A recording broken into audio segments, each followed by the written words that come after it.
चलिए देखो, मैंने आप लोगों को कंटिन्यूटी एट अ पॉइंट वाली कंडीशन बता दी थी, याद है आप लोगों को? ठीक है, क्या होती है कंटिन्यूटी एट अ पॉइंट वाली condition?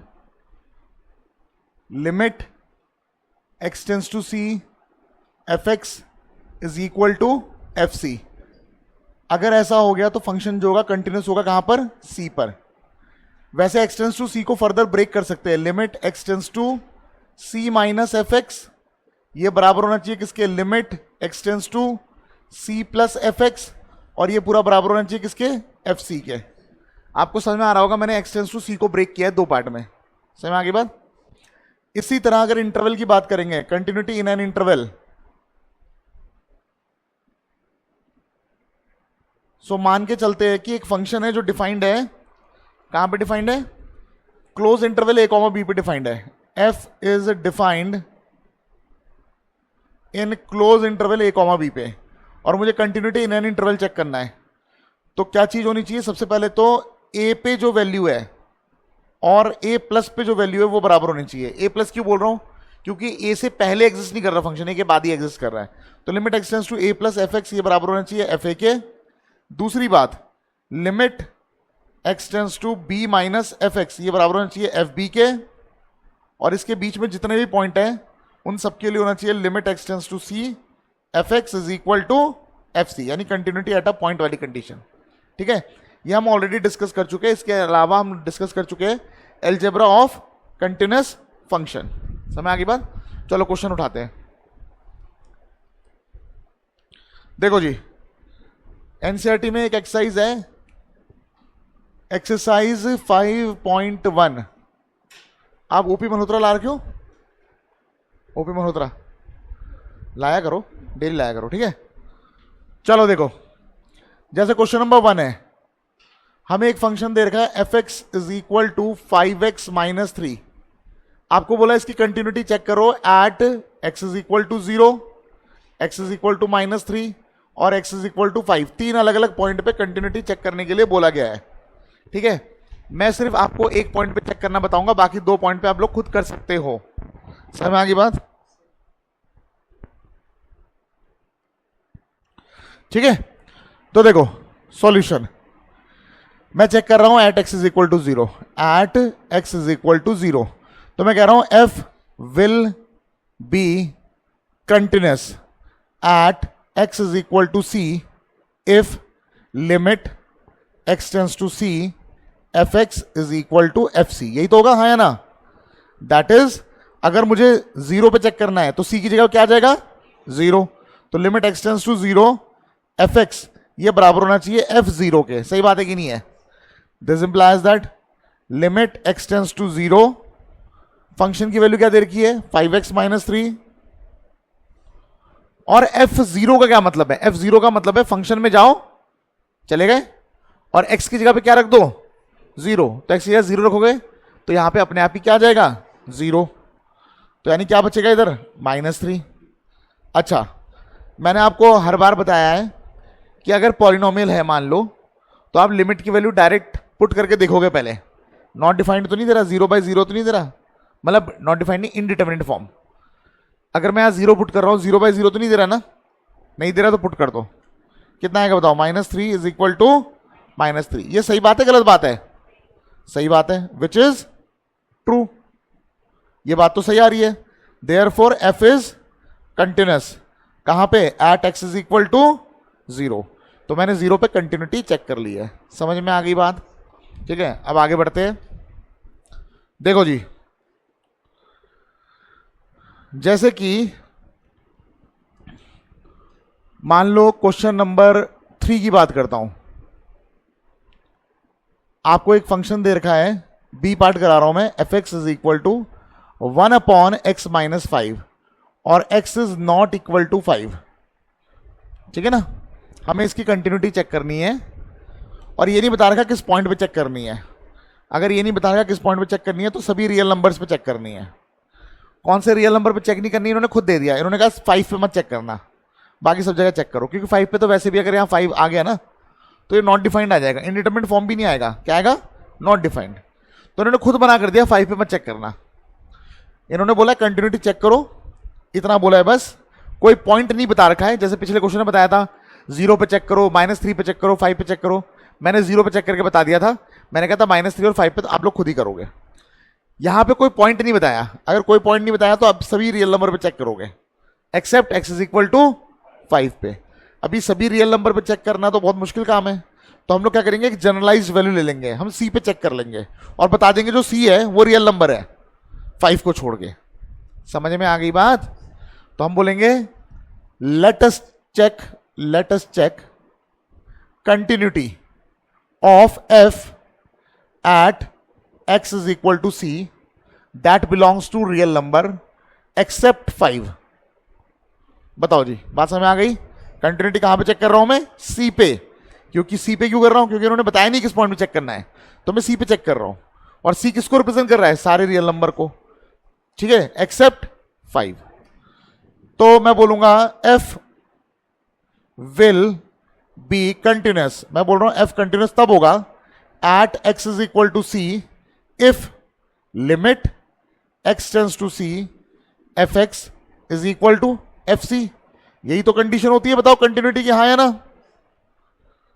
This implies that limit x tends to c fx की जगह पे क्या आएगा? फंक्शन आ जाएगा ये वाला 1/x - 5 = fc। का मतलब क्या है? फंक्शन में जाओ और x की जगह पे क्या रख दो? c। ये रहा फंक्शन, x की जगह पे क्या रख देंगे? c रख देंगे, तो क्या आएगा बताओ? 1/c - 5, हाँ या ना? अभी लिमिट सॉल्व करना रह गया है। जो भी वैल्यू दे रखी है c, अगर मैं डायरेक्ट पुट कर रहा हूं, इनडिटरमिनेट फॉर्म तो नहीं आ रहा ना, तो पुट कर दो, तो आएगा 1/c - 5 = 1/c - 5। दोनों बराबर आ रहे या नहीं आ रहे? दोनों बराबर आने का क्या मतलब है? कंटिन्यूस है या नहीं है? है। विच इज ट्रू, जो कि ये बात सही है, विच इज ट्रू मतलब ये दोनों बराबर आ रही है, तो सही बात है। Therefore continuous at x = c, और c किसको बिलोंग कर रहा है? Real number, except 5। बताओ जी, बात समझ में आ गई सबको? ठीक है, नोट कर लो फटाफट से। चलो जी, नेक्स्ट क्वेश्चन देखते हैं। अब जैसे मान लो क्वेश्चन 5 की बात कर रहा हूं मैं। क्वेश्चन 5 ये देखा है, fx की वैल्यू x दे रखी है। कभी x यूज करनी है जब x की वैल्यू <= 1 है, और 5 यूज करनी है अगर x की वैल्यू greater 1 है। आपको इसकी कंटिन्यूटी चेक करनी है at x = 0, at x = 1 continuous है या नहीं है, और तीसरा पॉइंट है एट x = 2। इन सब जगह पे इसकी कंटिन्यूटी चेक करनी है। मैं आपको दो जगह पे चेक करके बताऊंगा, 0 पे एंड 1 पे। सब जने यहां पे ध्यान से देखना, ये जो फंक्शन दे रखा है इसको बोलते हैं पीस फंक्शन। क्या बोलते हैं? पीस यानी टुकड़ा। टुकड़े है क्योंकि इसके आउटपुट के ना 2 अलग अलग टुकड़े हैं, इसे बोलते हैं पीस फंक्शन। और पीस फंक्शन में ये जो है इसे बोलते हैं टर्निंग पॉइंट। क्या बोलते हैं? Turning point. टर्निंग पॉइंट इसलिए बोल रहा हूं मैं इसे क्योंकि 1 से पहले आउटपुट अलग है, 1 के बाद आउटपुट अलग है। और अगर किसी फंक्शन में कंटिन्यूटी की दिक्कत आती है तो केवल टर्निंग पॉइंट पे ही आती है और कहीं नहीं आती है। समझ आ गई बात? अब जरा ध्यान से देखते रहना सब जने। पहले मैं चेक कर रहा हूं फॉर x = 0, तो मैं क्या बोलूंगा? f will be continuous at x = 0 if limit x tends to 0 fx = fc f0। हाँ है ना भाई? कंटिन्यूटी एट अ पॉइंट वाली कंडीशन लगा रहा हूं, वहां पे x tends to c fx होता है और यहां पे fc होता है। c की जगह पे 0 दे रखा है, इसलिए मैंने हर जगह 0 ले लिया। इतनी बात क्लियर हो गई? पर आपको याद है x tends to 0 का क्या मतलब है? x tends to 0 का मतलब है 0 के क्लोज। अब 0 के क्लोज में 2 तरीके से आ सकता हूं, एक 0 से पहले और एक 0 के बाद। 0 से एक बार पहले और एक बार 0 के बाद। आप मुझे यहां देख के बताओ, 0 से पहले और 0 के बाद दोनों के लिए क्या आउटपुट आएगा? कौन सा आउटपुट लूंगा इनमें से? पहली बात तो एक बात समझ लो, ये रहा 0, ये रहा 1, ठीक है। 0 से पहले की बात करें तब भी हम क्लोज ही रहेंगे, 0 के बाद रहे तब भी हम 0 के क्लोज ही रहेंगे। 0 के बाद भी ये मतलब नहीं है कि 1 के क्लोज पहुंच जाएगा, 0 के क्लोज ही रहेगा। तो 0 से पहले और 0 के बाद दोनों के लिए क्या आउटपुट आएगा बताओ? कौन सा आउटपुट लेंगे, पहला वाला लेंगे दूसरा वाला लेंगे, पहले वाला लेंगे। अरे लेंगे क्यों, क्योंकि जीरो के टेंस टू जीरो का मतलब होता है जीरो के क्लोज रहना। जीरो के क्लोज रहना मतलब जीरो के लेफ्ट साइड में और जीरो के राइट साइड में। जीरो के लेफ्ट साइड में और राइट साइड में दोनों के दोनों वन से तो बहुत ही पीछे है, तो वन से अगर पीछे है तो फंक्शन का आउटपुट क्या लेंगे हम, एक्स लेंगे। तो जब हम जिस पॉइंट पे हम चेक कर रहे हैं उस पॉइंट से पहले और बाद में दोनों के लिए अगर सेम आउटपुट आता है तो इसको ब्रेक करने की जरूरत नहीं है एलएचएल आरएचएल में। ठीक है, आपको याद है हम इसको ब्रेक भी कर सकते हैं, limit x tends to zero minus f x is equal to limit x tends to zero plus f x. लेकिन यहाँ ब्रेक करने की जरूरत नहीं है, ब्रेक आपको टर्निंग पॉइंट पे करना चाहिए। किस पे करना चाहिए, टर्निंग पॉइंट पे। टर्निंग पॉइंट पे क्यों, क्योंकि अगर इन्होंने वन पे, जैसे अगला पार्ट है इसका वन पे करना है, तो आपको पता है limit x tends to one आएगा। यहाँ पे एक्स टेंड्स टू वन का मतलब है वन से पहले वन के बाद। वन से पहले अलग फंक्शन का आउटपुट अलग है, वन के बाद फंक्शन का आउटपुट अलग है। तो टर्निंग पॉइंट पे ही ब्रेक करना चाहिए, वरना ब्रेक करने की जरूरत नहीं है। हमने इससे पहले जितने भी क्वेश्चन किए हमने ब्रेक कहीं नहीं किया। ठीक है, इसलिए नहीं किया क्योंकि इनमें से कोई भी टर्निंग पॉइंट नहीं दे रखा था। तो यहां पर भी फिलहाल तो ब्रेक नहीं होगा क्योंकि जीरो टर्निंग पॉइंट नहीं है, वन पे ब्रेक होगा क्योंकि वन क्या है, टर्निंग पॉइंट है। क्लियर है? तो this implies that limit x tends to zero f x, f x की वैल्यू क्या लेनी है आपने बताया, एक्स लेनी है। क्लियर है? एफ जीरो का मतलब है एक्स की जगह पे क्या रख दोगे, जीरो। कौन से एक्स की जगह पे जीरो रखोगे, ऊपर वाले में। ऊपर वाले में क्यों रखूंगा, क्योंकि एफ जीरो का मतलब है जब इक्वल टू जीरो है। इक्वल टू जीरो जो है वो लेस देन वन ही तो है, और लेस देन वन है तो आउटपुट क्या लेना है, एक्स। पर एक्स की जगह पे क्या रख रहा हूं मैं, जीरो। तो यहां पे क्या कॉपी हो जाएगा, जीरो। बताओ जी, इतनी बात समझ में आ गई। अब मैं एक्स की वैल्यू यहां पे अगर जीरो रख देता हूं, ठीक है, तो लिमिट के रूल के अकॉर्डिंग इनडिटरमिनेट फॉर्म नहीं बन रहा है तो डायरेक्ट वैल्यू पुट कर सकते हैं पॉलिनोमियल्स में। किसमें, पॉलिनोमियल्स में।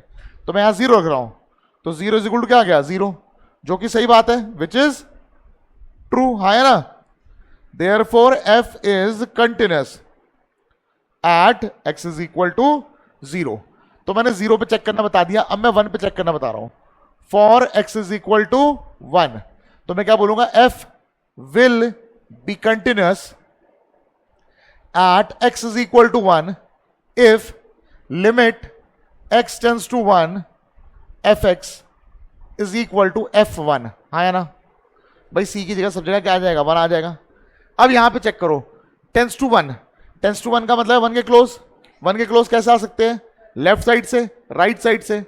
जब हम लेफ्ट साइड से वन के क्लोज आ रहे तो लेस देन वन हो गया, और जब राइट साइड से वन के क्लोज आ रहे हैं तो ग्रेटर देन वन हो गया। लेस देन वन के लिए अलग फंक्शन दे रखा है, मतलब आउटपुट अलग दे रखा है, और ग्रेटर देन वन के लिए आउटपुट अलग दे रखा है। अलग अलग आउटपुट दे रखे हैं, तो जब अलग अलग आउटपुट दिए होते तो हमें इसे ब्रेक करना पड़ता है एलएचएल आरएचएल में। समझ में आ गई बात। और वैसे भी वन टर्निंग पॉइंट है, आप ऐसे याद रख सकते हो, टर्निंग पॉइंट पे एलएचएल आरएचएल में ब्रेक करना है। तो उसको ब्रेक करो दो पार्ट में। अब हमें क्या क्या चेक करना है, ये एरो मैं आपको इसलिए बना के दिखा रहा हूं, देखो आपको ना एग्जाम में एरो नहीं बनाने, एरो मैं आपको बना के दिखा रहा हूं ये बताने के लिए कि मैं इसको ब्रेक कर रहा हूं। ठीक है, तो क्या हो जाएगा बताओ, limit x tends to one minus f x is equal to, किसके इक्वल आना चाहिए, limit x tends to one plus f x, और ये पूरा किसके इक्वल आना चाहिए, एफ वन के इक्वल। अब आते हैं limit x tends to one minus f x, function की वैल्यू क्या लेनी है, वन माइनस पे, यानी लेस देन वन के लिए, लेस देन वन के लिए फंक्शन की वैल्यू लेनी है एक्स। तो यहां पे आ जाएगा एक्स। समझ में आ गई बात। Limit x tends to one plus यानी कि वन से बड़े के लिए फंक्शन की वैल्यू क्या लेनी है, वन से बड़े के लिए फंक्शन की वैल्यू लेनी है फाइव, तो फाइव आ गया। और एफ वन यानी इक्वल टू वन के लिए लेना है एक्स, पर एक्स की जगह पे क्या रख रहा हूं मैं, वन, तो यहां पे क्या कॉपी हो जाएगा, वन। बताओ जी, इतनी बात समझ आ गई। अच्छा, मैंने आपको एक बात बताई थी, मैंने कहा था वन माइनस वैल्यू नहीं होती, तो वन माइनस यहां डाल नहीं सकते वैल्यू। ठीक है, वन माइनस सिर्फ ये बताता है कि वन से पहले है वैल्यू, वन माइनस का मतलब होता है वन से जस्ट पहले। हाँ है ना। तो मैं यहां पे एक्स की जगह पे जो वैल्यू रखूंगा ना, वो वन से पहले वाली वैल्यू रखूंगा। अगर मुझे वन से पहले वाली वैल्यू रखनी है तो वन में से कुछ माइनस करेंगे तो अपने आप ही वन से पहले वाली वैल्यू आ जाएगी। हाँ है ना। तो मैं यहां पे एक्स की जगह पे क्या रख रहा हूं, वन माइनस एच, और बता दिया एच जो है ये बहुत छोटी वैल्यू है, क्योंकि खुद सोचो, मान लो यहां पे वन है, यहां पे वन है, अगर मैं वैल्यू वन की जगह वन माइनस एच रख रहा हूं, वैसे भी मुझे वन नहीं रखनी, मुझे वन माइनस रखनी है, यानी वन से पहले वाली वैल्यू रखनी है। तो वन से पहले वाली वैल्यू रखने के लिए क्या कर रहा हूं मैं वन माइनस की जगह पे वन माइनस एच रख रहा हूं। इधर मैं क्या रख रहा हूं, वन माइनस तो रख नहीं सकता क्योंकि वन माइनस सिर्फ सिंबल है, जो ये बताता है कि 1 से पहले वाली वैल्यू है। अब मुझे एक्चुअली वैल्यू रखनी है तो मुझे x की जगह क्या रखना पड़ेगा, 1 माइनस एच, और बता दूंगा h जो है बहुत छोटा है। h अगर छोटा होगा तो 1 में से अगर बहुत छोटी वैल्यू माइनस करूंगा तो 1 के क्लोज ही रहूंगा, हाँ या ना? सबको बात समझ आ गई? अगर यहाँ 2 माइनस होता तो मैं x की जगह क्या रखता, 2 माइनस एच। अगर यहाँ 3 माइनस होता तो मैं x की जगह क्या रखता, 3 माइनस एच। और हर बार h टेंस टू 0 ही आता, क्योंकि h बहुत छोटी वैल्यू है, हमें 1 के पास वाली वैल्यू पुट करनी है, तो h का छोटा होना जरूरी है। समझ में आ गई बात? h टेंस टू हमेशा क्या आएगा, 0। समझ में आ गया ना? h बहुत छोटा है ये बताने के लिए। इज इक्वल टू, यहां x तो है ही नहीं तो लिमिट पुट करके कोई फायदा भी नहीं है, तो 5 आ गया सीधा, और ये क्या आ गया, 1। ये लिमिट का क्वेश्चन बन चुका है। पॉलिनोमियल है, पॉलिनोमियल में अगर डायरेक्ट वैल्यू पुट करके इनडिटरमिनेट नहीं बन रहा है तो पुट कर देंगे। समझ में आ गई बात? तो मैं यहां पे 0 रख दूंगा तो क्या आएगा, 1 is equal to 5 is equal to 1, ये आ गया। अब ये बताओ ये सही है गलत है? गलत है, तो which is false, which is false, therefore discontinuous at x is equal to 1। यानी जो फंक्शन है ये डिसकंटिन्यूअस है, कहां पर, 1 पे। और मैंने एक बात कही थी, अगर दिक्कत आएगी तो टर्निंग पॉइंट पे ही आएगी, वरना नहीं आती। ठीक है, इसके बाद आप लोग 2 पे खुद चेक कर लोगे। 2 पे LHL RHL ब्रेक करने की जरूरत नहीं है, क्योंकि 2 टर्निंग पॉइंट नहीं है। समझ में आ गई बात? 2 प्लस हो चाहे 2 माइनस हो, आंसर क्या आएगा देख के बताओ। 2 प्लस और 2 माइनस पे आंसर क्या आएगा, 5 आएगा।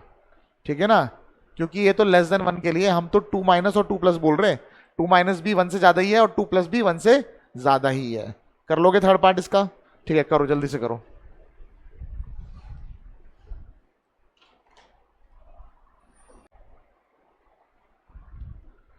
यहां तक सबको क्लियर हो गया? आप लोगों ने 2 पे कर लिया ना? ठीक है, अब क्वेश्चन नंबर 6 से लेकर क्वेश्चन नंबर 16 तक ये लगभग सेम ही है। ठीक है, तो मैं आपको करा दे रहा हूं, फिर आपने खुद करना है। जैसे कि मैं पहले आप लोगों से डिस्कस कर रहा हूं क्वेश्चन नंबर 7। एक फंक्शन दे रखा है fx is equal to mod x plus 3, output है। कब ये आउटपुट, जब x की वैल्यू क्या होगी, less than equal to -3। -2x है अगर हमारा इनपुट -3 से लेकर 3 तक है। फिर है 6x प्लस 2 अगर हमारा इनपुट जो है वो ग्रेटर देन इक्वल टू 3 है। अच्छा, इन्होंने ये नहीं बताया किस पॉइंट पे कंटिन्यूटी चेक करनी है, तो मैंने आपको बताया था जब बताया ना हो किस पॉइंट पे कंटिन्यूटी चेक करनी है तो आपको हर पॉइंट पे करनी है। समझ में आ गई बात? सबको बात समझ में आ गई?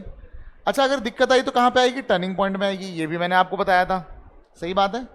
यहाँ पे कितने टर्निंग पॉइंट है, 2 टर्निंग पॉइंट, एक -3 और एक 3 है। मतलब अगर दिक्कत कहीं आई तो -3 और 3 में आएगी। समझ आ गई बात? मैंने आपको बताया था सभी रियल नंबर पे चेक करनी है, हर एक रियल नंबर पे। ये -3 हो गया, ये 3 हो गया। अब आपको कहाँ कहाँ चेक करनी है सुन लो जरा, ध्यान से सुन लो। -∞ हो गया, ये इन्फिनिटी हो गया। टर्निंग पॉइंट पे तो करना ही करना है, एक -3 पे और 3 पे तो करना ही करना है। दिक्कत यहीं पे आएगी अगर आएगी तो, लेकिन फंक्शन तो यहां पर भी एग्जिस्ट करता है, यहां पर भी चेक करना पड़ेगा, इस इंटरवल में, इस इंटरवल में, इस इंटरवल में। यानी 3 तो इंटरवल हो गए जहां चेक करने, क्योंकि इन्होंने बताया नहीं है तो तीनों इंटरवल पे भी चेक करना पड़ेगा और टर्निंग पॉइंट पे भी करना है। तो यानी टोटल 5 जगह चेक करनी है। कहाँ, कितनी जगह चेक करनी है, 5 जगह। कैसे हो रही समझ में आ गई बात? टर्निंग पॉइंट्स पे चेक करेंगे, फिर इंटरवल पे चेक करेंगे। अच्छा, एक चीज और आपको क्लियर बता दूं, दिक्कत आएगी तो टर्निंग पॉइंट पे आएगी, इंटरवल पे कोई दिक्कत नहीं आती है कभी भी। समझ में आ गई बात? तो एक तरह से देखा जाए तो इंटरवल पे चेक करना तो व्यर्थ है, मतलब इसका कोई फायदा नहीं है। ठीक है ना, लेकिन मैं आपको एक क्वेश्चन करके दिखाऊंगा जिसमें पूरा चेक करूंगा। आप भी 2-4 क्वेश्चन करोगे जिसमें सारी जगह चेक करोगे, लेकिन बाद में केवल टर्निंग पॉइंट्स पे चेक करना। ठीक है, इसका जो एग्जाम में क्वेश्चन आता है ना वो बहुत सिंपल टाइप का क्वेश्चन आता है। सिंपल मतलब लिमिट्स पे बेस्ड क्वेश्चन है ये पूरे के पूरे। ठीक है ना, तो आपको एक अननोन वैल्यू निकालने को आएगा क्वेश्चन। वो क्वेश्चन कहाँ से स्टार्ट होते हैं, वो क्वेश्चन है आपके स्टार्ट जो है 26 से स्टार्ट है, 26, 27। तो हम वो क्वेश्चन भी करेंगे, पर पहले इसका जो बेसिक है ना वो समझ लेते हैं। अब यहां देखो, कभी भी मॉड आता है, यहां देखो, कभी भी मॉड आता है आपको मॉड को पहले हटाना है, सिंपल बनाना है। आपको पता है कि अगर f x is equal to mod x है, मैंने आपको फंक्शन वाले चैप्टर में पढ़ाया था कि जो मॉड एक्स है दो पार्ट में टूटता है। कैसे टूटता है? एक तो माइनस एक्स होता है और एक बार क्या होता है एक्स। जो भी मॉड के अंदर लिखा हुआ है उसको एक बार माइनस एक्स एक बार एक्स लिखते हैं, और यहां पर आएगा x is less than zero और यहां पे आएगा x is greater than equal to zero. बताओ बात समझ आ गई? अच्छा, मॉड एक्स की जगह पे कुछ और आ गया, let say f x is equal to mod के अंदर एक्स प्लस वन आ गया, ये आ गया, तो होगा क्या? जो मॉड के अंदर है इसको एक बार नेगेटिव के साथ लिखेंगे और एक बार इसी को पॉजिटिव के साथ लिखेंगे। भाई यही तो हुआ था, मॉड एक्स में जो मॉड के अंदर था उसको एक बार नेगेटिव के साथ लिखा, उसी को एक बार पॉजिटिव के साथ लिखा, हाँ है ना? अच्छा, यहां पे टर्निंग पॉइंट यहां पे तो सीधा सीधा बन गया था x is less than zero, x is greater than equal to zero. यहां पे क्या टर्निंग पॉइंट बनेगा? तो होता क्या है, जो भी मॉड के अंदर है इसको रफ में इक्वल टू जीरो रखो, तो यहां तो जीरो ही बन रहा था, जीरो से पहले नेगेटिव, जीरो के बाद पॉजिटिव। लेकिन यहां पे अगर इसको रखेंगे जीरो के इक्वल, एक्स प्लस वन को जीरो के इक्वल रखेंगे तो एक्स की वैल्यू क्या आएगी? Minus one. तो एक्स की वैल्यू माइनस वन से अगर पहले लेंगे तो नेगेटिव लेनी है, और अगर एक्स की वैल्यू माइनस वन से ग्रेटर लेते हैं या फिर इक्वल लेते हैं तो पॉजिटिव लेनी है। बताओ, मॉड को ब्रेक करना आ गया? समझ में आ गई ना बात? अब अगर मैं आपको बोलता हूं एक्स की वैल्यू जीरो से कम है तब नेगेटिव है, तो एक्स की वैल्यू अगर माइनस वन से कम हुई तब भी तो नेगेटिव रहेगा, अगर माइनस टू से कम होगी तब भी तो नेगेटिव रहेगा, क्योंकि सबके सब किससे कम है? जीरो से कम है। और अगर आपको तब भी कंफ्यूजन होता है तो आपको पता है मॉड का फाइनल आंसर क्या आता है? पॉजिटिव आता है, ये तो पता ही है ना? तो आप एक चीज बताओ, जब एक्स की वैल्यू माइनस थ्री से कम लेता हूं, फिलहाल मॉड को भूल जाओ, मॉड को भूल जाओ और ये सोचो कि अगर मैं यहां पे माइनस थ्री से कम वैल्यू रखूं, लेट्स से माइनस फोर रख दूं, तो माइनस फोर रखने पे पॉजिटिव फोर आना चाहिए। तो इस एक्स का मैं क्या करूं? इस एक्स के आगे मैं माइनस साइन लगा दूंगा तो अपने आप ही नेगेटिव वैल्यूज क्या होना शुरू हो जाएगी? पॉजिटिव होना शुरू हो जाएगी। और हमारा मकसद यही है कि पॉजिटिव होना चाहिए, क्योंकि मॉड एक्स के अंदर जो भी वैल्यू रखते हैं वो हमेशा क्या होना चाहिए? पॉजिटिव होना चाहिए। समय आगे बात, मैंने एक्स के आगे माइनस क्यों लगाया? सबको बात समय आई? ये दो पार्ट में नहीं टूटेगा, क्योंकि सोचो अगर f x to mod x दिया होता, बताया नहीं होता कि क्या है, रियल नंबर है क्या है, तब तो दो पार्ट में तोड़ते कि जीरो से कम अलग है, जीरो से ज्यादा अलग है, हाँ है ना? लेकिन अगर सिर्फ ये इन्होंने ये दिया होता कि f x is equal to mod x और बता दिया होता है x is less than zero, तो आप सिंपल इसका एक ही तो आउटपुट लेते हैं, माइनस एक्स, क्योंकि एक्स की वैल्यू जब लेस देन जीरो होती है तो क्या लेना है आपको? सिर्फ और सिर्फ माइनस एक्स। तो यहां पे सिर्फ एक ही कंडीशन दे रही है, माइनस थ्री से कम होगा तब मॉड लेना, तो माइनस थ्री से कम यानी नेगेटिव ही हुआ, और नेगेटिव हुआ तो मॉड में पॉजिटिव आना चाहिए फाइनल आंसर, इसलिए एक और नेगेटिव लगा दिया ताकि नेगेटिव नेगेटिव क्या हो जाए? पॉजिटिव हो जाए। बात समझ आ गई सबको? मॉड एक्स ब्रेक करना आ गया, ठीक है? तो if x is less than equal to minus three, minus two x if x is between minus three and three, और six x plus two if x is greater than equal to three. बताया नहीं है कहां पे continuity check करना है, तो दो तो टर्निंग पॉइंट हो गए और तीन इंटरवल हो गए, सब जगह ही चेक करना पड़ेगा। पर दिक्कत आती है सिर्फ और सिर्फ किसमें? टर्निंग पॉइंट पे। तो सिर्फ टर्निंग पॉइंट पे भी चेक करेंगे तब भी काम बन जाएगा, लेकिन मैं एक दो क्वेश्चन कराऊंगा इसमें मैं सारे चेक करवाऊंगा। तो मैं बोलूंगा we have to check the continuity of function कहां कहां पे? In open interval minus infinity से लेके माइनस थ्री तक, पहले सारे इंटरवल लिख रहा हूं, माइनस थ्री से लेके थ्री तक ओपन इंटरवल, थ्री से लेके इन्फिनिटी तक ओपन इंटरवल इसलिए बोल रहा हूं क्योंकि माइनस थ्री और थ्री के लिए तो अलग से चेक कर रहे हैं, and at minus three and three, तो टोटल एक दो तीन चार पांच जगह चेक करनी है। समझ आ गई बात? अच्छा, इन तीनों के लिए तो एक जैसा ही होगा। पहला केस क्या हो जाएगा?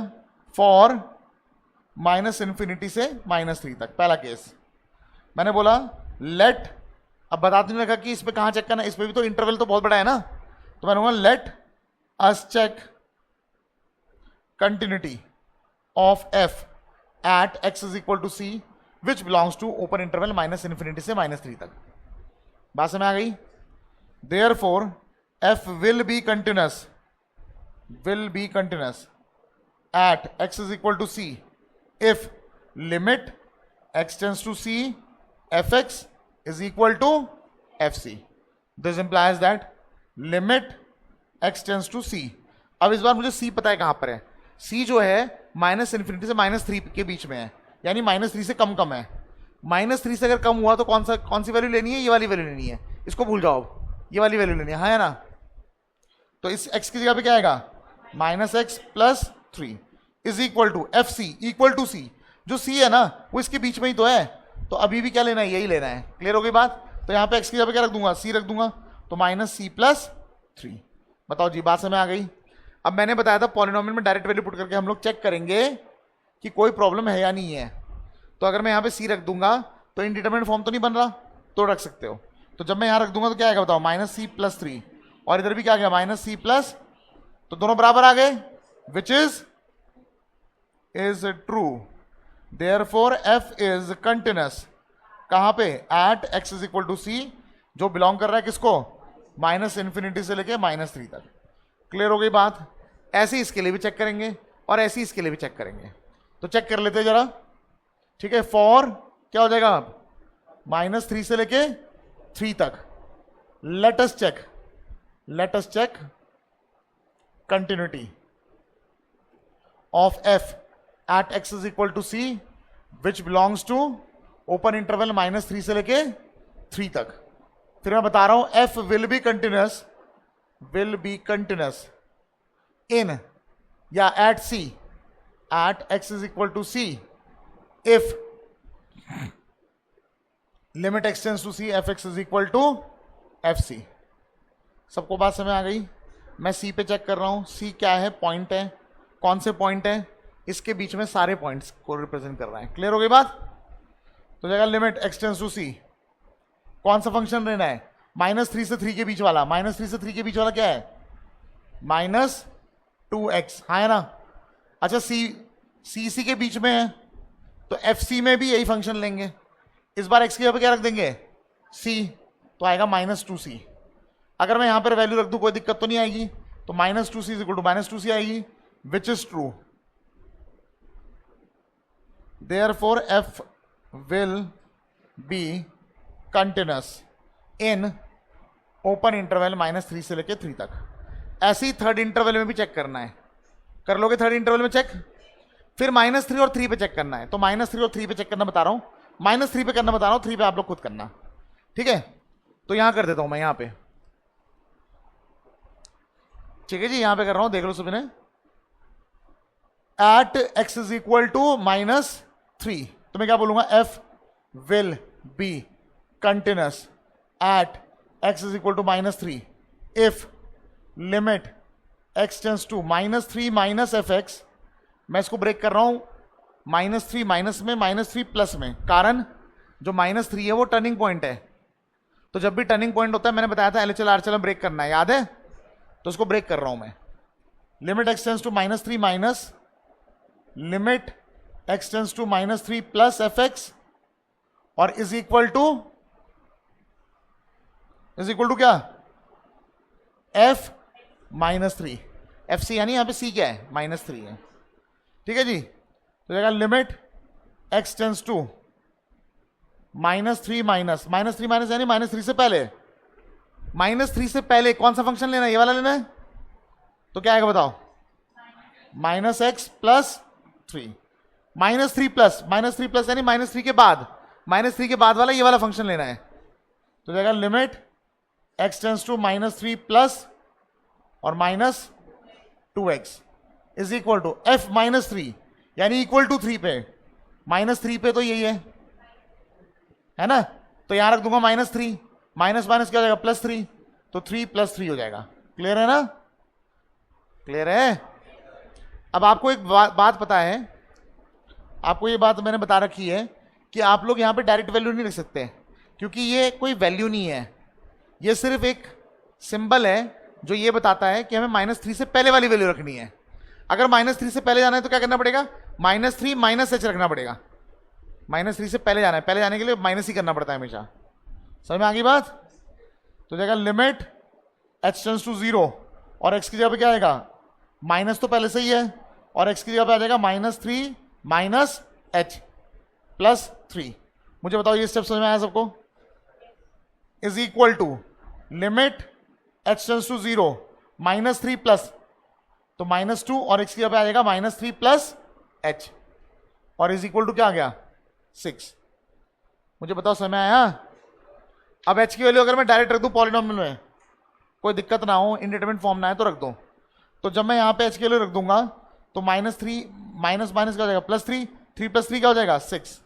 यहाँ पे भी h की वैल्यू डायरेक्ट रख दूंगा तो कितना आएगा 6, और ये 6 तो आ ही रहा है, तीनों बराबर है या नहीं है, विच इज ट्रू।